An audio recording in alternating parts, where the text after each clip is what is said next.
Video में आगे बढ़ने से पहले मैं आप सभी को एक 15 सेकंड की ऑडियो सुनाना चाहूँगा।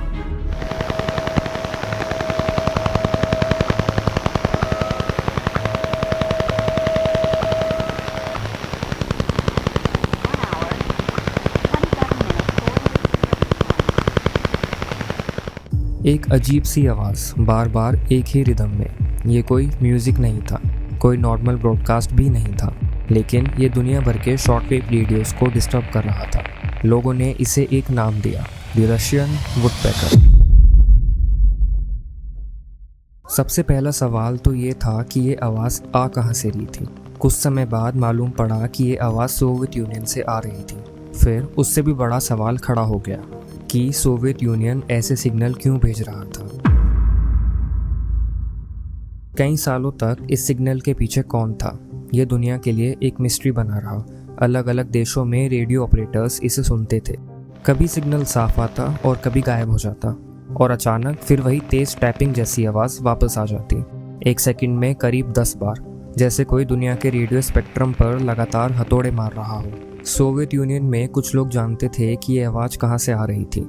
यूक्रेन के एक रिमोट इलाके में घने जंगलों के बीच एक ऐसी मशीन खड़ी थी जिसे देखकर आपको पहली नज़र में शायद यकीन ही ना हो कि ये एक रडार है। लोहे का एक विशाल ढांचा, करीब 700 मीटर लंबा और लगभग 150 मीटर तक ऊंचा, इतना बड़ा कि उसके नीचे खड़ा इंसान लगभग गायब सा होने लगे। और इस मशीन का नाम था दूगा, जिसे आज हम दूगा रडार के नाम से जानते हैं। लेकिन दूगा की कहानी सिर्फ एक विशाल एंटीना की नहीं है। असली कहानी उस डर की है जिसने सोवियत यूनियन को एक ऐसी मशीन बनाने पर मजबूर किया। कोल्ड वॉर के दौरान दुनिया दो बड़ी ताकतों के बीच बटी हुई थी। एक तरफ अमेरिका था और दूसरी तरफ सोवियत यूनियन। दोनों के पास न्यूक्लियर वेपन्स थे और दोनों जानते थे कि अगर कभी न्यूक्लियर वॉर शुरू हुई तो फैसला सिर्फ इस बात से नहीं होगा कि किसके पास ज़्यादा मिसाइल्स हैं। फैसला इस बात से होगा कि कैसे अटैक का पहले पता चलता है, क्योंकि मिसाइल लॉन्च होने और टारगेट तक पहुंचने के बीच कुछ मिनटों का फासला होता है। कुछ मिनट्स ये समझाने के लिए कि सामने वाला अटैक कर रहा है या नहीं, और अगर कर रहा है तो कहां पर कर रहा है। और यहाँ एक बड़ी प्रॉब्लम सामने आती है। जैसा कि हम सभी जानते हैं, हमारा अर्थ गोल है और रडार सिग्नल सीधी लाइन में ट्रैवल करते हैं। इसका मतलब एक पॉइंट के बाद होराइजन के उस पार मौजूद टारगेट रडार के सीधी नज़र से बाहर हो जाते हैं। तो सोवियत इंजीनियर्स ने एक अलग रास्ता सोचा। अगर रेडियो सिग्नल सीधे टारगेट तक नहीं जा सकता तो उसे आसमान की तरफ भेजो। रेडियो वेव्स को आयनोस्फेयर तक पहुंचा और वहां की कंडीशंस का इस्तेमाल करके उन्हें वापस अर्थ की तरफ मोड़ने की कोशिश करो। थ्योरी सिंपल लग रही थी, लेकिन इसे ज़मीन पर बनाना बिल्कुल भी सिंपल नहीं था।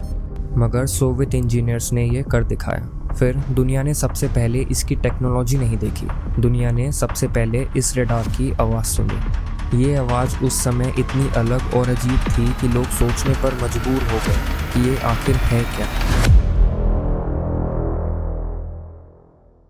तो चलिए इसके पीछे की थोड़ी सी साइंस समझते हैं। एक नॉर्मल रडार किसी ऑब्जेक्ट की तरफ रेडियो वेव्स भेजता है। सिग्नल टारगेट से टकराता है और वापस लौट आता है। इस रिटर्न सिग्नल से रडार को अंदाज़ा लगता है कि टारगेट कहाँ है। लेकिन अगर टारगेट बेहद दूर हो तो अर्थ की कर्वेचर रास्ते में आ जाती है और रडार की सीधी नज़र वहीं ख़त्म हो जाती है। यहीं ओवर द होराइजन रडार का आइडिया काम आता है। कुछ high frequency radio waves ionosphere तक पहुंच सकती हैं और वहां से मुड़कर वापस अर्थ की तरफ बेहद दूर तक जा सकती हैं। मतलब रडार को टारगेट्स के सामने खड़े होने की ज़रूरत नहीं, वो होराइजन के पार भी इंफॉर्मेशन हासिल कर सकता था। लेकिन इसे प्रैक्टिकली करने के लिए एक चीज़ चाहिए थी, पावर, बहुत ज़्यादा पावर। दूगा के ट्रांसमीटर्स की पावर को लेकर कुछ एस्टिमेट्स लगभग 10 मेगावाट्स तक जाते हैं और ये शॉर्टवेव हाई फ्रीक्वेंसीज में ऑपरेट करता था। यही रेंज जिसमें दुनिया भर के रेडियो ऑपरेटर्स अपने सिग्नल सुनते थे। यही वजह थी कि इसकी आवाज़ सिर्फ सोवियत मिलिट्री तक सीमित नहीं रही, वो दुनिया के दूसरे हिस्सों तक भी पहुंच गई। जंगल के बीच खड़ा वो विशाल स्ट्रक्चर सिर्फ एक एंटीना नहीं था। इसके पीछे ट्रांसमीटर्स थे, रिसीविंग सिस्टम्स थे, कंट्रोल रूम्स थे, पावर इंफ्रास्ट्रक्चर था और एक पूरा मिलिट्री कॉम्प्लेक्स था। इसके ट्रांसमीटर और रिसीवर करीब 60 किलोमीटर की दूरी पर बनाए गए थे ताकि ट्रांसमीटर की ताकत रिसीवर को खुद ही ओवरवेल्म ना कर दे। असली चैलेंज स्ट्रक्चर खड़ा करना नहीं था, असली चैलेंज था कि उस लौटने वाले सिग्नल में से यूजफुल इंफॉर्मेशन निकालना, क्योंकि आयनोस्फेयर कोई फिक्स्ड सतह नहीं है। दिन और रात के साथ इसकी कंडीशंस बदलती हैं। सोलर एक्टिविटी इसे बदल सकती है, रेडियो प्रोपगेशन बदल सकते हैं। जिस रास्ते से दूगा का सिग्नल गुजरता था वो रास्ता खुद हमेशा एक जैसा नहीं रहता था। फिर भी सोवियत यूनियन ने इस टेक्नोलॉजी पर भरोसा किया, क्योंकि न्यूक्लियर वॉर के डर में इनपरफेक्ट इन्फॉर्मेशन भी नो इन्फॉर्मेशन से बेहतर थी। और इस बीच दुनिया के दूसरे हिस्सों में लोग एक अलग चीज नोटिस कर रहे थे। उनके रेडियोस पर वही तेज टैपिंग साउंड बार बार सुनाई दे रही थी, कभी किसी ब्रॉडकास्ट के बीच, कभी म्यूजिक के ऊपर, कभी एक खाली फ्रीक्वेंसी पर। इतनी बार कि एमेच्योर रेडियो ऑपरेटर्स इसे ब्लॉक करने के तरीके खोजने लगे। एक नाम भी सामने आया, वुडपेकर ब्लैंकर। जब किसी सिग्नल का सोर्स पता नहीं होता तो थ्योरीज खुद पैदा होने लगती हैं। कुछ लोगों ने इसे माइंड कंट्रोल एक्सपेरिमेंट माना, कुछ ने वेदर कंट्रोल जैसी थ्योरीज पर भरोसा किया। लेकिन एक्सपीरियंस रेडियो ऑपरेटर्स धीरे धीरे एक ही कंक्लूजन की तरफ पहुंच रहे थे। इसका पैटर्न, इसकी फ्रीक्वेंसी, इसका बिहेवियर किसी पावरफुल रेडार सिस्टम जैसा लग रहा था। और नाटो ने भी इसे ट्रैक कर लिया था और इसे एक रिपोर्टिंग नेम दिया था, स्टील यार्ड। फिर भी आम लोगों के लिए ये सालों तक एक मिस्ट्री बनी रही। दुनिया इस सिग्नल को सुन रही थी लेकिन पूरी तरह समझ नहीं पा रही थी। सोवियत यूनियन ने दुनिया को ये मशीन कभी नहीं दिखाई, लेकिन उसकी आवाज़ दुनिया से छुपी नहीं रह पाई। इस विशाल रेडार सिस्टम के लिए सोवियत यूनियन ने यूक्रेन में जो जगह चुनी थी वो कोई रैंडम लोकेशन नहीं थी। ये एक जंगल था, मिलिट्री इंफ्रास्ट्रक्चर था, पावरफुल फैसिलिटीज़ थी, एक ऐसा इन्वायरमेंट जहां इतना बड़ा सीक्रेट इंस्टॉलेशन लंबे समय तक छुपाया जा सकता था। लेकिन कुछ साल बाद इस इलाके का नाम पूरी दुनिया में एक बिल्कुल ही अलग वजह से जाना जाने लगा, और वो नाम है चेरनोबिल। 26 अप्रैल 1986 एक न्यूक्लियर रिएक्टर में एक्सीडेंट हुआ और कुछ ही समय में ये पूरा इलाका दुनिया के सबसे प्रसिद्ध न्यूक्लियर डिजास्टर साइट्स में बदल गया। लोगों को इवैक्यूएट किया गया, शहर खाली हो गए, सड़कें सुनसान हो गई, बिल्डिंग्स धीरे धीरे छोड़ दी गईं और जंगल ने उन जगहों को वापस अपने अंदर लेना शुरू कर दिया। लेकिन जंगल के बीच वो विशाल मेटल स्ट्रक्चर अभी भी खड़ा था, दूगा। चेरनोबिल डिजास्टर के बाद भी इसका स्ट्रेटेजिक कॉन्टेक्स्ट तुरंत खत्म नहीं हुआ, लेकिन कोल्ड वॉर खुद अपने आखिरी दौर में पहुंच चुका था और पूरी दुनिया तेजी से बदल रही थी। फिर आया 1991, सोवियत यूनियन खुद खत्म हो गया। जिस देश ने दूगा को बनाया था वो देश ही अब मौजूद नहीं था। जिस सिस्टम को कोल्ड वॉर के सबसे बड़े खतरे के लिए बनाया गया था उसका ओरिजिनल पर्पस धीरे धीरे खत्म हो चुका था और दूगा भी आखिरकार खामोश हो गया। वही सिग्नल जिसने कभी दुनिया भर के रेडियोस को परेशान किया था अब नहीं था, बस एक खाली फ्रीक्वेंसी। दूगा को छोड़ दिया। धीरे धीरे नेचर ने उसे अपने अंदर लेना शुरू कर दिया।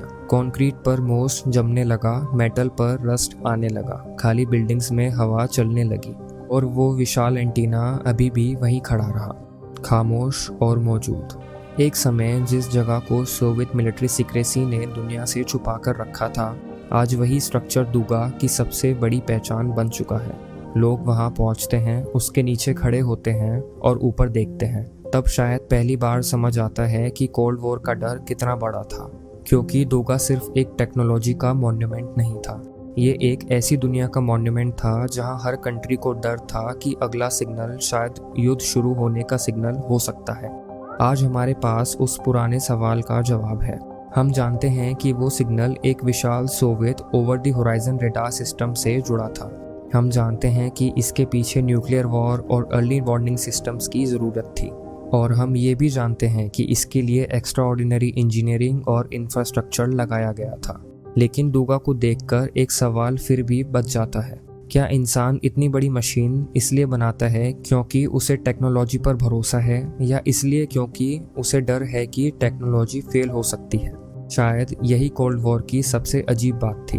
दोनों साइड्स एक ऐसी मशीन्स बना रही थी जो वॉर को रोकने के लिए थी, लेकिन उन मशीन्स को बनाने के पीछे असली वजह थी न्यूक्लियर वॉर का डर।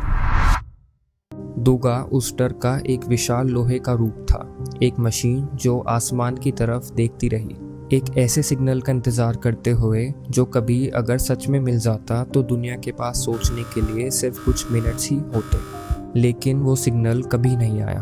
कोल्ड वॉर ख़त्म हो गया, सोवियत यूनियन भी ख़त्म हो गया और दूगा बस वहीं रह गया। आज भी जंगल के बीच खामोश और इतना बड़ा कि उसके सामने इंसान छोटा दिखाई दे।